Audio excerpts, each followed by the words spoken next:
I want to let's start by introducing myself. My name is David Dice, and I am the director of Montgomery County's Department of General Services.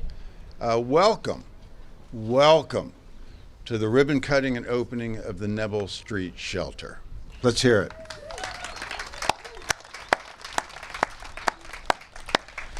I have been doing this sort of thing for 45 years. I have never, ever seen something done so well, so quickly, and with such collaboration and dedication in that entire 45 years. So we're going to brag on Montgomery County today. I want to start by introducing some of our speakers, and I've gotten the indulgence of the county executive to recognize some particular people who deserve and have earned recognition. But obviously we want to begin with County Executive Marc Elrich. Marc, thank you. Council President Gabe Albornoz.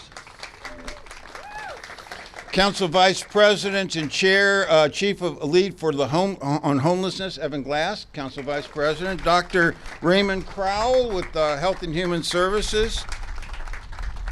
And Montgomery County Coalition of the Homeless CEO Susie Sinclair Smith is with us. And probably one of the best speakers. I love it when we actually have someone who knows what it's like and who's going to be able to share with us, saving the best for last on our program, Mr. Terrence Hill. Terrence, thank you for being here. Now I want to recognize the heroes, the champions. As I said, in 45 years, I've never seen a project like this that should have taken 12 or more months take 5.5 months to complete. And it happened because of an outstanding effort from a lot of different people. I want you all to be proud of this. This joint effort between contractors, county staff, representatives not here today from our Department of Permitting Services, but they deserve a big thank you too. We met when this project started, and Marc gave us an impossible goal and an even more impossible deadline. We brought everyone together and said, we have to make this happen. The folks from our Office of Procurement, from our Permitting Services group, we all got together, understood the mission. And I think that's what I'm most proud of, that this building and this opening today represents in tangible form Montgomery County's commitment to help homelessness, to address it, and to ensure a better future for those who find themselves in this place. So be proud of yourselves, because it's because of your commitment and it's because of these people working on your behalf that we are going to be a part of a solution that's long in coming. This is all led, all of it, initiated, encouraged, and supported by one individual who I've really enjoyed working for because of his drive. He's a little annoying sometimes because he knows how to build stuff, and he'll walk around one of our projects and say, well, why did you do that? So we try only to invite him at ribbon cutting so that he doesn't annoy me the rest of the time. But I want to welcome to the podium County Executive Marc Elrich. Marc?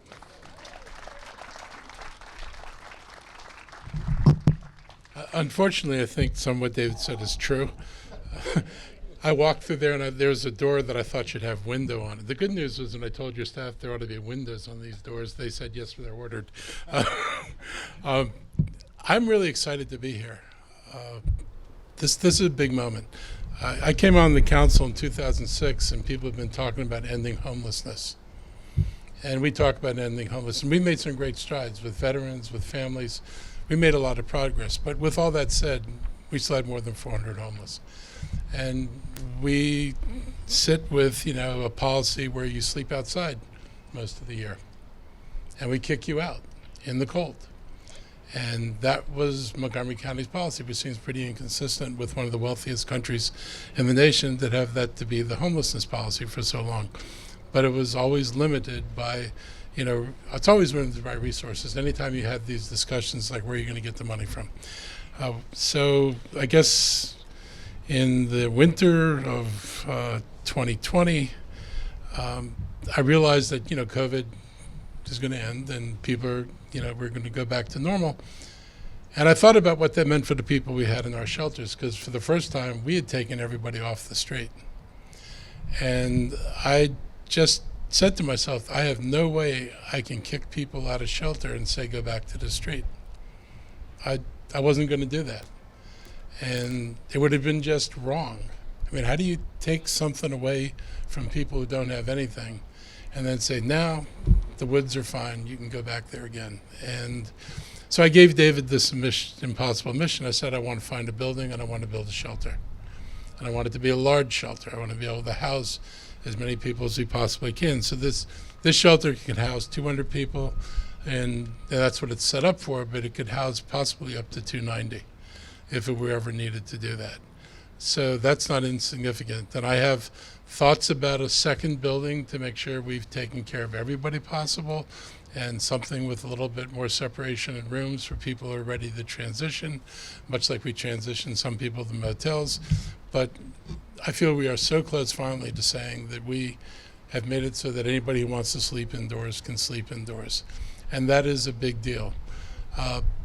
Having talked to people who provide this work, do this work, one of the things that I got over the years was how hard it is to help people when they don't have a bed and you don't have a regular way to get in touch with them. And it's basic things like delivering medicine. How do you make sure somebody gets their meds every day? How do you make sure that whatever support you need, that they're adequately fed? You don't do that when people are living on the street. It's really, really difficult to figure out where everybody is every moment of the day, particularly when you need to get a hold of them. And that wore on me. And I thought the beauty of a shelter is that a human being who's a skilled professional can have a touch with everybody in that shelter every day. And it may be trying to give them mental support, mental health support, and maybe they're accessible that day, maybe they're not. But you know for sure that if they're just out on the streets, you're not going to get them any support. You have very little chance of ever reaching them. And I realized that if we could set this thing up, we would have the opportunity to give the people here an opportunity to respond to a touch, to say, yes, I do want to talk to somebody about my issues. Yes, I appreciate we're going to get support for health management. And I realized that in doing this, we're going to change the fate and the way we treat human beings in Montgomery County. I think this is something that we all should be proud of. David, you listed an amazing team of people who put this together. You told me this is a one-year project you did in 6 months, not to ask you to do it again. I will not ask you to build this building again. I may ask you something else, no doubt. I sent you something today on something different. But this I think is a big moment for Montgomery County. We're transitioning from a community that said it's okay to sleep outside to a community that says it is not okay to sleep outside. We're going from a place where we knew full well the challenges people had, and we weren't willing or able to step up to meet those challenges. And today we're saying we're ready and willing to step up and meet those challenges. I think everybody should be proud of this. I hope if you're a Montgomery County taxpayer, you feel good about the way this money was spent, that you look at what we did with the resources we had, and we did something that makes us a better place. We did something that not many people have been able to do, and we did something that's going to be able to change lives. And I hope that everybody thinks about that. There's, a lot of times people look at what we do and they wonder why we do that. This is something that nobody should wonder why we did this. Maybe ask the question why we didn't get there earlier, but nobody should wonder why we got here now. So I'm going to conclude. I just want to convey my deep gratitude to everybody who made this possible. The council supported it, so the money was approved so we could do this. Your staff, which was amazing, your leadership on this and putting up with my pushing you on how quickly this was going to get done, and everybody else who contributes this. Those of you, Susie, you've got something that we've never been able to provide before. And when I saw those beds lifted off the ground and the little chest of drawers underneath it and the electric plugs with USB plugs next to every bed, this isn't just a place to lay a head down. It's a place where your belongings, you can put them away. You don't have to clutch them. And I've seen this before. If you've ever been in Progress Place and see people sleeping, clutching their what little things they have because they're lying next to somebody in a room that's going to be dark and everybody's right up against them, to know that people aren't going to have to do that now. That if they got a phone, they can actually charge it. Not worry about walking into a coffee shop and having somebody say, get out of here, why are you here, what are you going to buy? They can do this every day. So it's little things like that that you help make possible. The people who designed this with that much thought, I really have to thank you. That you thought of details like that is a big deal. And so I'll just say thank you, everybody. And this is a great moment for Montgomery County. It really is staggering, particularly when you realize that on September 15th, the day before we got the permit to do this work, this was an old rabbit warren of offices. And we came in and gutted the building, expanded the plumbing, and while we're at it, we put in an elevator. This building's entirely ADA accessible. It has dining facilities, warming kitchen facilities, showers, restrooms. I'm gonna brag on those shower and restrooms. They're nicer than a lot of hotels I've stayed in, but then you don't know what kind of hotels I've stayed in. But it really is. Again, I'm very proud of these folks. There's a fella here who is going to speak next. I built a few buildings for him. He was a great customer. He's also been a great supporter, friend, colleague, and ally, and now serves as the council president, Gabe Albornoz.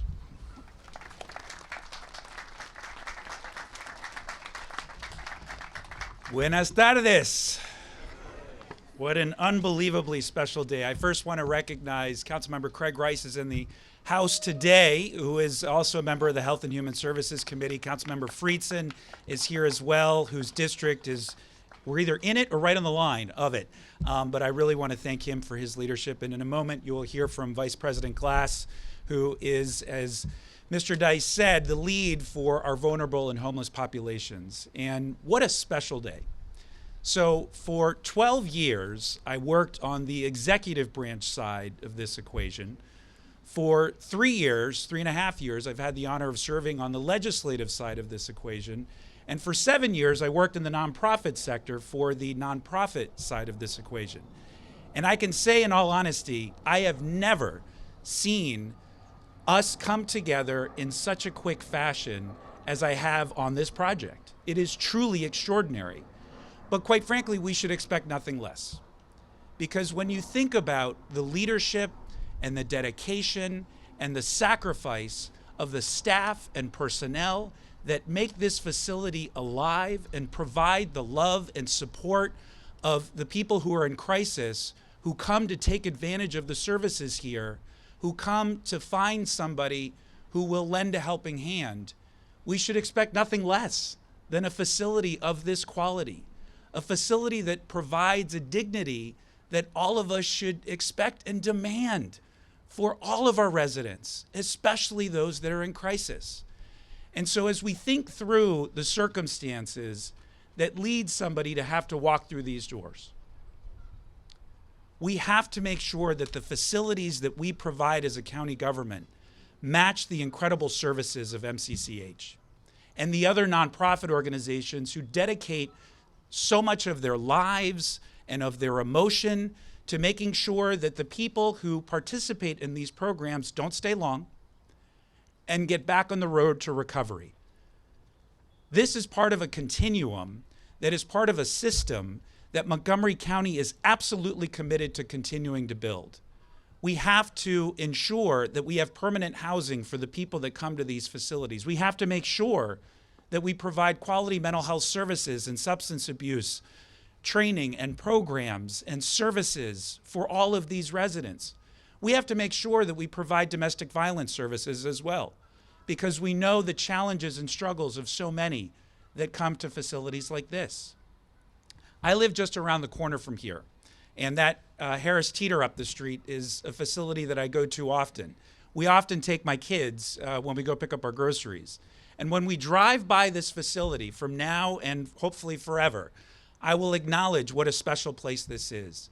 And the road that it took us to get here is a complicated one, but I especially want to thank Susie Sinclair Smith and her staff for their unbelievable dedication and patience as we've worked through this process. I also want to thank the Department of Health and Human Services, Dr. Kroll, Amanda Harris, and her team, who really hit the ground running and put their foot on the gas. I want to really thank the Department of General Services, and I've been involved in many of these projects, also from a wide variety of angles. We've got the best DGS department in the country. There's just no denying that. And I also want to thank a few people from our council staff, starting with Linda McMillan, who is retiring. Unfortunately. I think she came here because she needed to see this with her own two eyes to make sure it actually happened. But she will be leaving the council in just a couple of weeks. And Linda, we can't thank you enough. This facility is one of many examples of the legacy that you leave behind for our community as a whole. Nobody will ever know the full extent of what you've done for this county. Thank you so much, Linda. And from my team, I do want to thank Beth Schuman, who worked tirelessly on this project as well and helped shepherd this all the way through. So this is a very special day. This is an incredibly special day, and I'm thrilled and honored to have played a very small role in the development of this critically important project, and my colleagues and I stand totally ready to not just support this facility, but all facilities like it. Thank you all so much.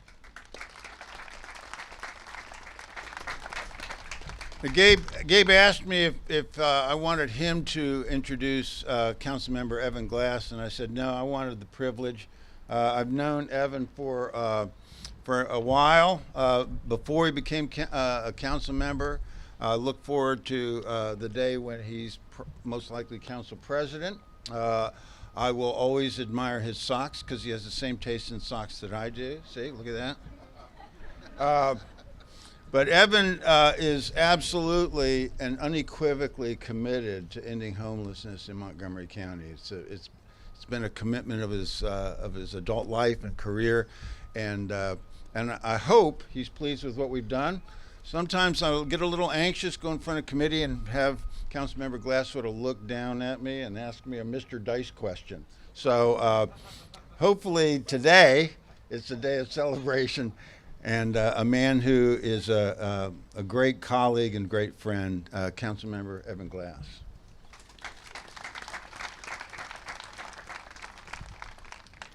Mr. Dice. No. So the sun is shining. It is an absolutely glorious day today. I am so proud to see all of you, to be here together to celebrate this. And as has been mentioned, this is a long time in the making. I remember it was about 3 years ago, almost to the day, I got a very frantic phone call from Miss Susie Sinclair Smith that a previous facility that Montgomery County Coalition for the Homeless had occupied was no longer suitable for their needs. And how could we as a county help them? Well, the building that we're standing in front of today is the help that was requested. And I'm so glad that all of county government came together, all of our community came together, because it took a village to get this done. It takes a village to care for our most vulnerable residents.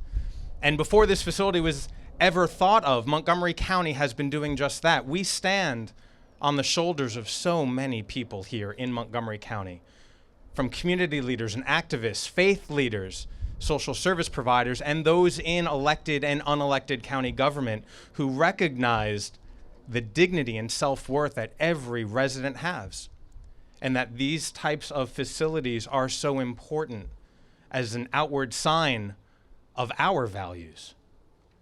We know that homelessness is not a crime.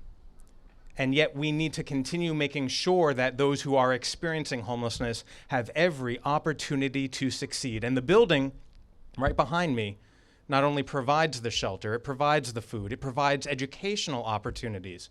So the village outside that helped build this is replicated inside with the holistic services that we're committed to.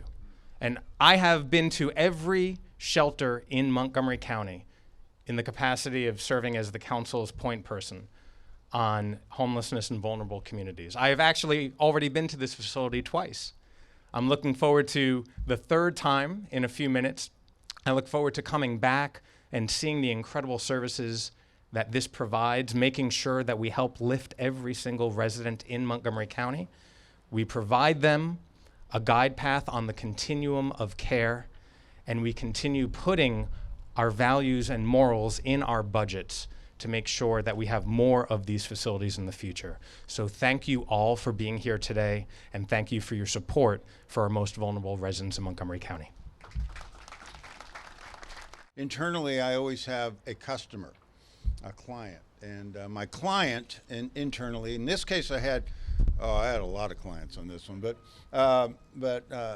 between Health and Human Services, Department of Health and Human Services, and the Coalition for the Homeless, I had two significant clients. But internally, working with the Department of Health and Human Services, more than ably led by Dr. Raymond Crowell, it was really wonderful. The good things that you see here are because of the active input and guidance received from the Health and Human Services staff, Amanda Harris and her team in particular, and MCCH, but I'll talk about Susie to the extent that anybody can talk about Susie in a minute. But first, I'd like to welcome to the mic Dr. Raymond Crowell. It's a delight. Not all my clients are a delight to work with. Raymond is good. Our shoulders are both a little moist from crying on each other's shoulders, but we're here and proud to turn the building over to you. Raymond.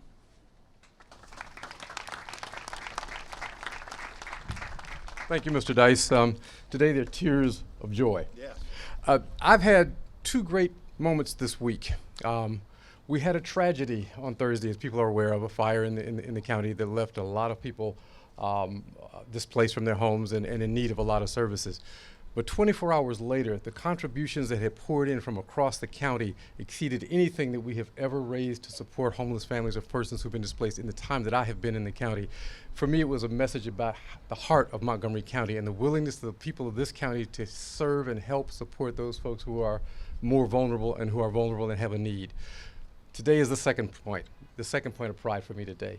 I am delighted to be a Montgomery County resident. I walked through this space. The last time I saw this space, there was a hole in the ground where the elevator is now. But it is remarkable for its humanness and its humanity and the things that we have learned over the last 2 years about how to keep people safe in an era where we're not done with the pandemic and we don't know what the future holds, but we all do know that keeping people safe and giving them a humane place to rest their heads while they work to get rehoused and get back into housing, to get their mental health needs and their health needs met. That's what's inside this place, and that is one of the reasons I'm incredibly proud. I'm not going to talk about this. I'm going to do something that I think is important for you all to hear. Amanda, would you come up, please? I want people to give Amanda Harris a round of applause, please. This is part of the genius behind this department and making this process work. And so I'm going to yield the balance of my time to Ms. Harris to talk to you about this shelter and what it means for county residents. Thank you all. Well, thank you, Dr. Crowell, for your kind words. And it's not just me. I have a whole team behind me. And I want to particularly give a shout out to Kim Ball. I don't know where she went.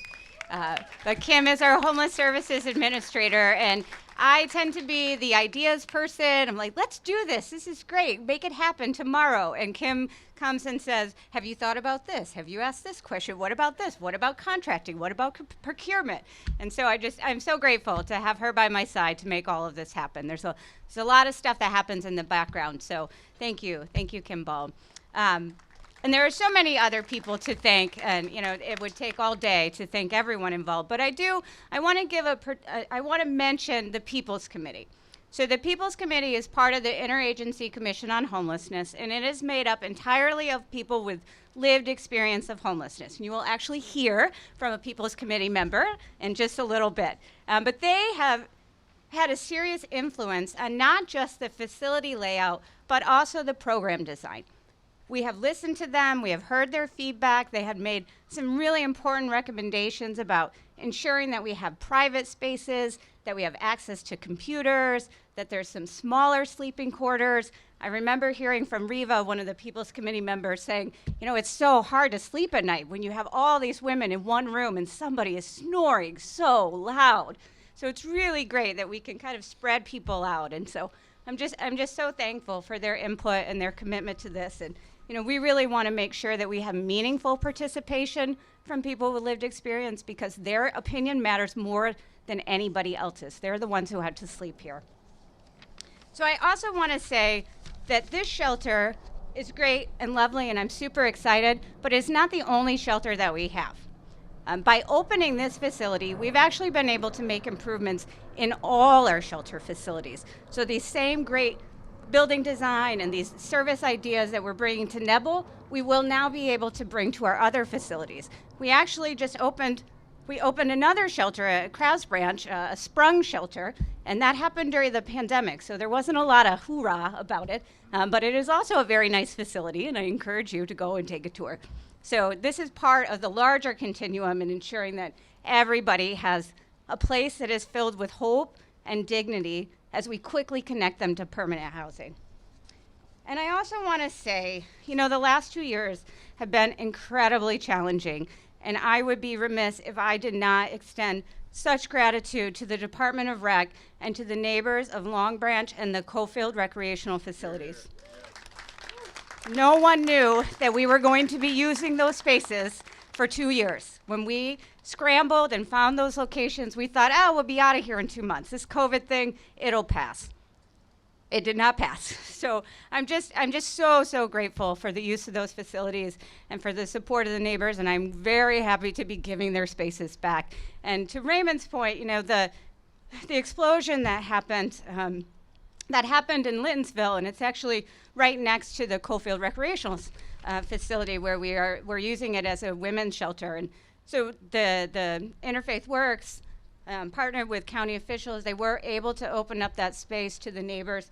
And I asked them, well, how are the women that are staying in the shelter doing? How are they responding to this? And what I heard from Interfaith Works is that the women are just so concerned about their neighbors, and they're asking, what can we do to help? So I think that really speaks to this whole idea that we are one community and that we all need to be there and support each other. And then I guess I will end by saying, shelter's great, and it provides temporary housing, but it is not permanent, and it does not end homelessness. It's part of it, but we need to continue to stay focused on the goal of connecting people to permanent housing as quickly as possible. And we have been able to do that. Experts were predicting that homelessness could increase by 40 to 45% because of the pandemic. We have kept it at bay. We've had a little bit of an increase, but nothing near 40 or 45%. We have actually housed 840 individuals since the pandemic started. That's more than double what we were housing before. So I am confident that together as a community, we're going to keep our foot on the gas, and we are going to make the experience of homelessness rare, brief, and one time only for everyone. Thank you. Hi, I'm Susie Sinclair Smith. I'm the CEO of the Montgomery County Coalition for the Homeless. We call ourselves MCCH. We're the largest nonprofit in Montgomery County exclusively dedicated to addressing homelessness. There are many other partner providers who we work with day in and day out. We operate the main men's emergency shelter. We also have about 600 households who have moved into permanent housing who we support on a daily basis. We believe that everyone in Montgomery County deserves a safe, stable, and affordable place to call home. And we know that homelessness can be ended. And when we talk about homelessness being ended, it means that we create a system where the experience of homelessness in Montgomery County is rare, brief, and a one-time experience for people who live here. So thank you. This has been, throughout my profession, this has been one of the most joyous moments, and I'll reflect on what Amanda said about emergency shelter and the important role that it plays. But there's so much to celebrate today, and I want to start by thanking County Executive Marc Elrich for your vision. And I remember one day when you came out and just sat yourself down in my office and said, we've got to get rid of this two-season system where we're not able to continue with services, but it was clear also that we needed additional beds. And your leadership, and then the leadership of Montgomery County Council, the leadership of the executive branch, but also the councils, in terms of your dogged support throughout this process, your appreciation of the work we do and resources we need has made this amazing day possible. As I said, we've expanded the number of beds to meet the demand for men experiencing homelessness from 60 to 200 beds, and all of these beds now, as I said, are 24/7 year-round beds. The design of this amazing new facility is a direct response to the challenges of operating congregate shelters during the COVID pandemic. The pandemic heightened our awareness of how much health and homelessness are intricately entwined. The cost of health crisis leads many people to experience homelessness, and the experience of homelessness can seriously impair one's physical and mental health. In fact, they are 3 to 4 times likely to die prematurely. But during COVID, our men did not have keys to their own front door and know that they could be safe from the infection when they were home. So COVID really exacerbated the exposure that people who experience homelessness have to illness. Before the pandemic, our men stayed in a congregate environment in bunk beds with 2 to a bunk and less than 6 feet from the next bed.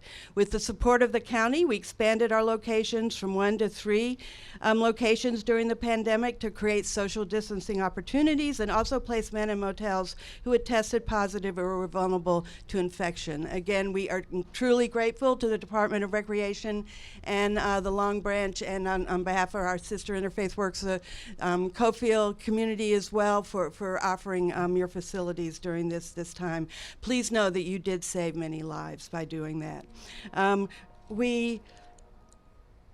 Before the Omicron hit, and I want to where's Amanda? I don't know, but we all worked really hard to stay the infection of COVID. We had a 1.5 infection rate in our congregate shelters, but then Omicron hit, and that was a different, but it was because we were able to locate our shelters in so many different places. You'll now notice when you tour the building that there are 6 individual beds, 6 feet apart in structured pods, with the ability to isolate some pods from the general public. So that is a direct response to our recent experience.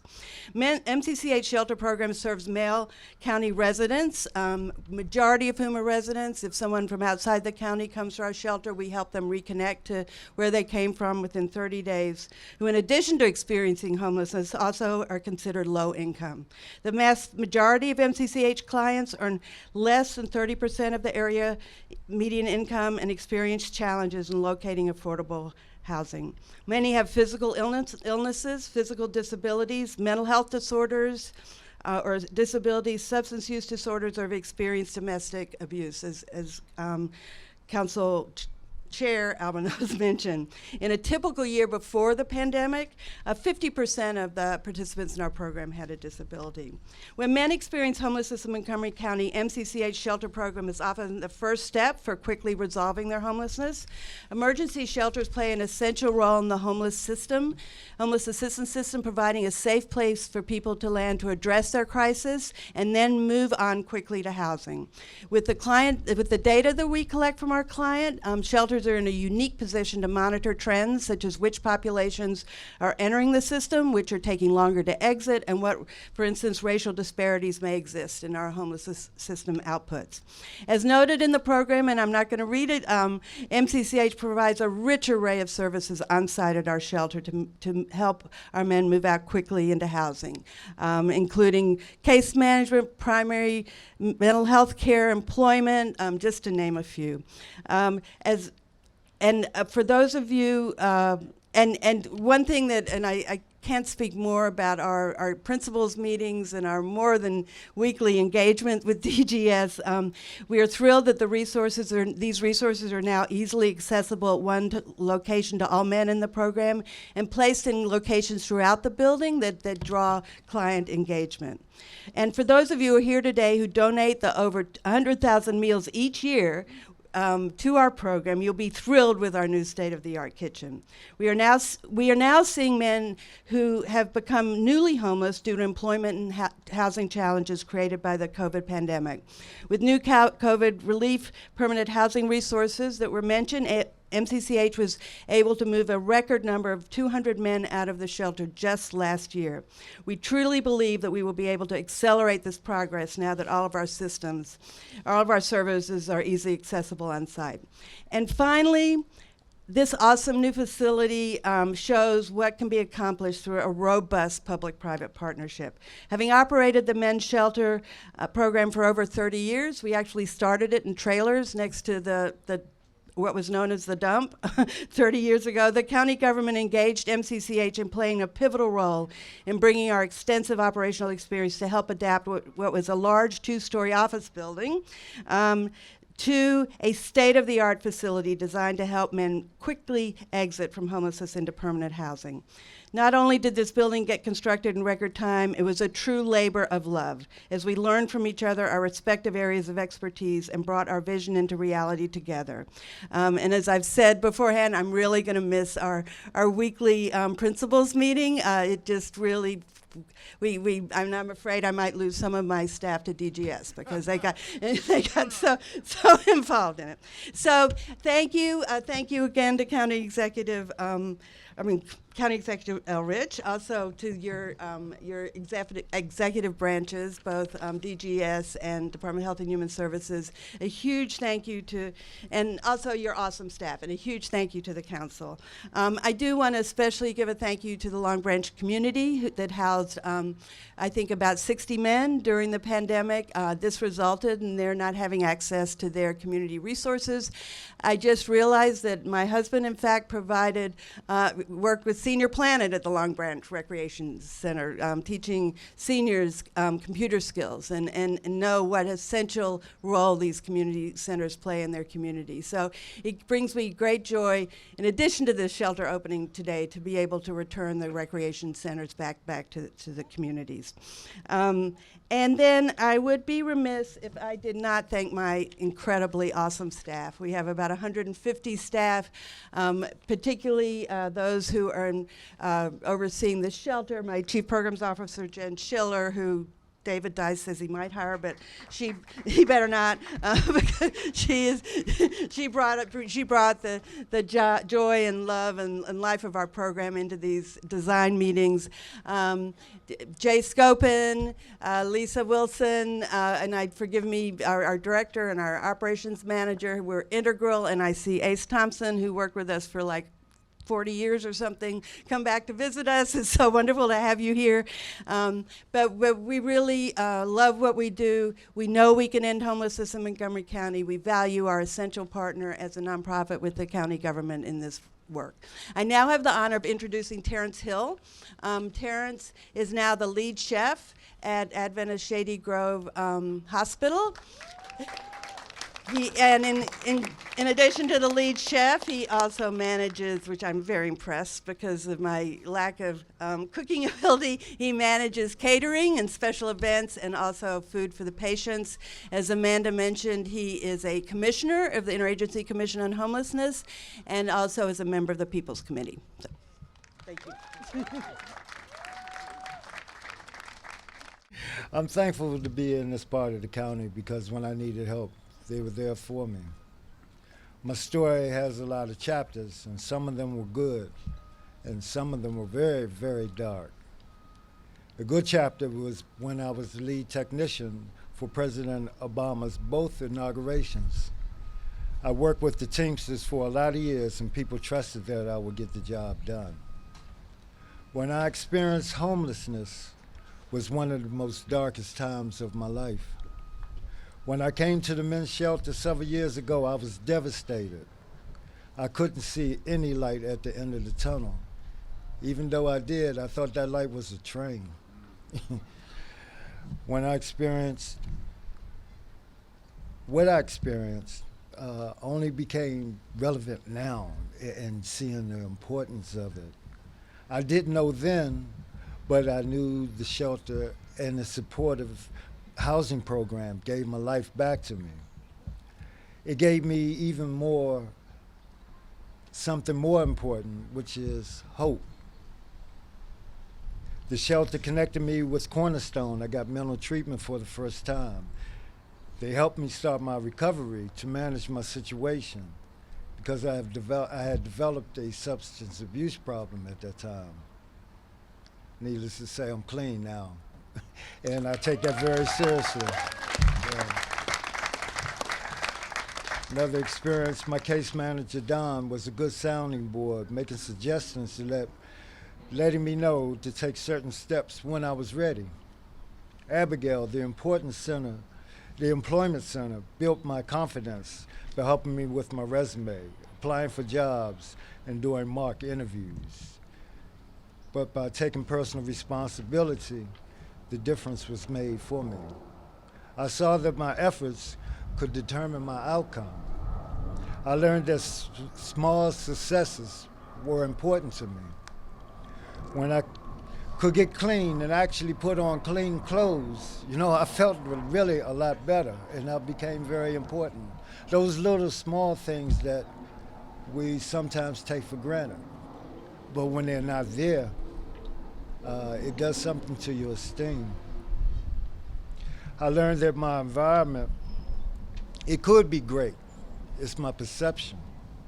So I started to keep my things organized and taking care of myself.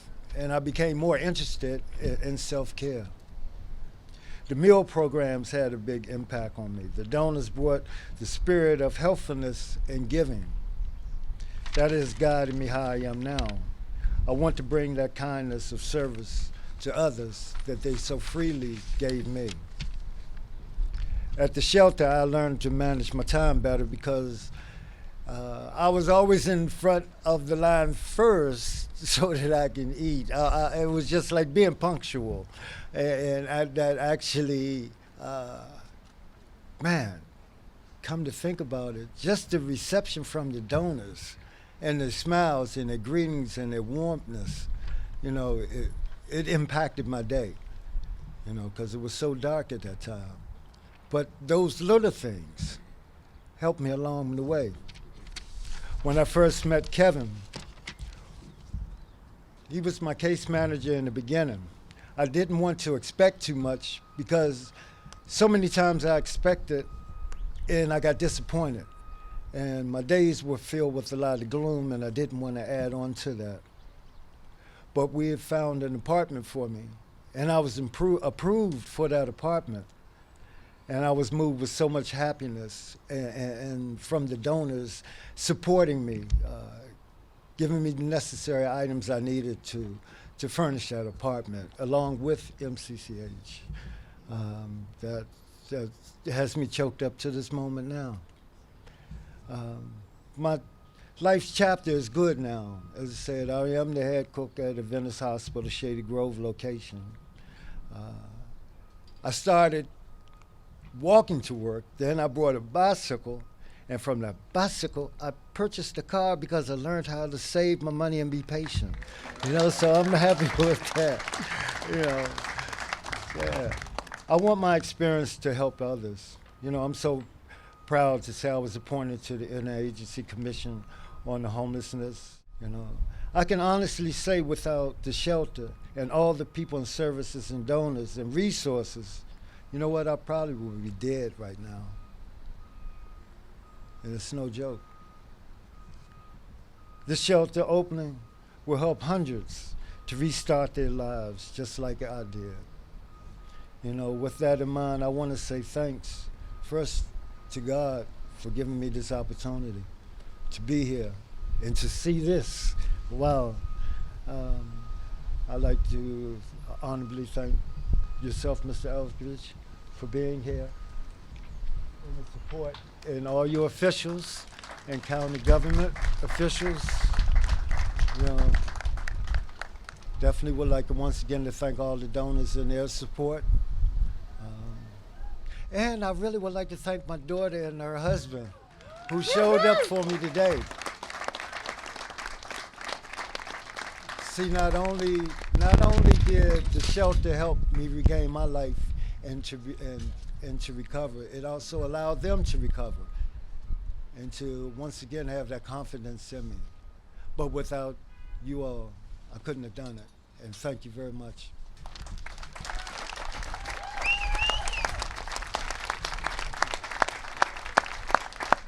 That's why you're here today.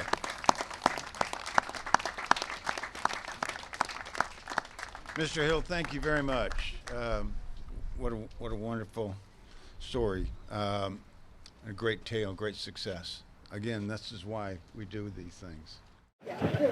Okay, 3, 2, 1, cut.